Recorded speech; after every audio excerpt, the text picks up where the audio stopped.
നമസ്കാരം, press line ന്യൂസിലേക്ക് സ്വാഗതം. സാമ്പത്തിക തട്ടിപ്പ് കേസിൽ മഞ്ഞുമൽ ബോയ്സ് സിനിമാ നിർമ്മാതാക്കൾക്കെതിരെ പോലീസിന്റെ അന്വേഷണ റിപ്പോർട്ട്. നിർമ്മാതാക്കൾ നടത്തിയത് മുൻധാരണ പ്രകാരമുള്ള ചതിയെന്നാണ് റിപ്പോർട്ടിൽ പറയുന്നത്. ഷൂട്ടിംഗ് തുടങ്ങുന്നതിന് മുൻപേ ആദ്യ ഷെഡ്യൂൾ പൂർത്തിയായെന്ന് പരാതിക്കാരനെ വിശ്വസിപ്പിച്ചു. 22 കോടി രൂപ സിനിമയ്ക്കായി ചെലവായെന്ന നിർമ്മാതാക്കളുടെ വാദം കള്ളമാണ്.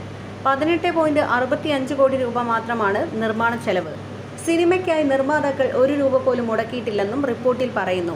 വാങ്ങിയ പണത്തിന്റെ ഒരു ഭാഗം പോലും പരാതിക്കാരന് പറവ ഫിലിം കമ്പനി തിരികെ നൽകിയിട്ടില്ല. ചതിക്കാൻ മുൻകൂട്ടി പദ്ധതിയുണ്ടായിരുന്നു എന്നാണ് ഇതിനർത്ഥമെന്നും റിപ്പോർട്ടിൽ ചൂണ്ടിക്കാട്ടുന്നു. നേരത്തെ ഹൈക്കോടതി മഞ്ഞുമൽ ബോയ്സ് സിനിമാ നിർമ്മാതാക്കൾക്കെതിരായ വഞ്ചന കേസ് നടപടികൾക്ക് സ്റ്റേ ചെയ്തിരുന്നു. 1 മാസത്തേക്ക് ഹൈക്കോടതിയാണ് സ്റ്റേ അനുവദിച്ചത്. നിർമ്മാതാക്കൾക്കെതിരെ പോലീസ് കേസെടുത്തിരുന്നു. ഷോൺ ആന്റണി, സൗബിൻ ഷഹീർ, ബാബു ഷഹീർ എന്നിവർക്കെതിരെയാണ് മരട് പോലീസ് കേസെടുത്തത്.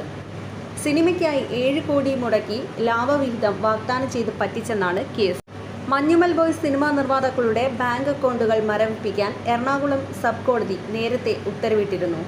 ചിത്രത്തിന്റെ നിർമ്മാണ കമ്പനിയായ പറവ ഫിലിംസിന്റെയും പാർട്ട്ണർ ഷോൺ ആന്റണിയുടെയും 40 കോടി രൂപയുടെ ബാങ്ക് അക്കൗണ്ടാണ് സബ് കോടതി ജഡ്ജി സുനിൽ വർക്കി മരവിപ്പിച്ചത്.